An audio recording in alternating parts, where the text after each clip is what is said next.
That means they value that product or service more than they value the money that they're willing to trade for it.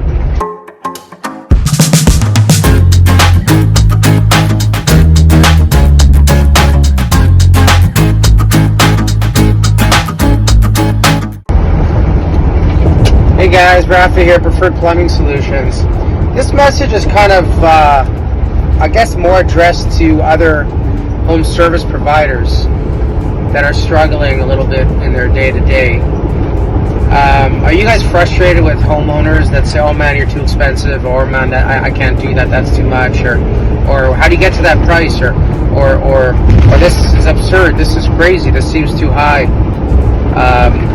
Comments like that. So if you're a renovator or a service plumber or a service HVAC guy or electrician or any sort of home service provider, if you're experiencing that, you need to take a few steps back. Okay, because generally what people do in that space is they say, oh man, my clients are such a pain in the butt. I hate when my clients complain. My clients are always haggling me. My clients are always, giving issues with my price, or, et cetera, et cetera. You have to take a few steps back. If that's happening, then it's not because of your clients. Okay, so let me explain to you something I learned from Grant Cardone University. If someone is willing to buy a service or product from you, whatever that may be, that means they value that product or service more than they value the money that they're willing to trade for it. I'm going to repeat that again. If someone is willing to give you X amount of money in exchange for whatever product or service it is they want, that means they're willing to give up this money for that product or service. That means they think that product or service is worth more than the amount of money they're about to give for it. Okay, it's a concept that's foreign to most people. So if you're a service contractor or home service provider and you're struggling with clients, it means that the clients are not seeing the value in what you're doing. It means the value is not exceeding the price. When value exceeds price, that's when clients will happily purchase your product or service.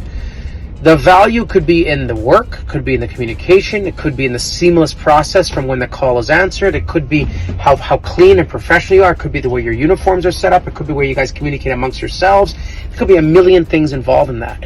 But if you're having those issues, you need to ask yourself, what can I change for myself? And this goes back on what I've shared many times in personal development. You cannot change people. You've got to be focused. You've got to be consciously aware of what you can change, what's in your control, and what is not in your control. You can't control people, but you can control how you show up to people. If you communicate efficiently and effectively, if you ensure your clients well aware and educated about all the different variables and options and all the benefits and all the advantages of every scenario, and you establish yourself as the authority in that space, as the professional in that space, which you should be an expert in your field, then your value and the work you're going to provide will exceed the price that you are communicating to your client. And your price should be a direct reflection of all the associated costs, of what it costs you to operate, plus whatever profit margin that you decided you'd like for your business. Once you have that, you must ensure that you're providing top-notch service, the highest level of customer service and customer care. If not, you have no right to be upset at your clients being frustrated or complaining about your prices.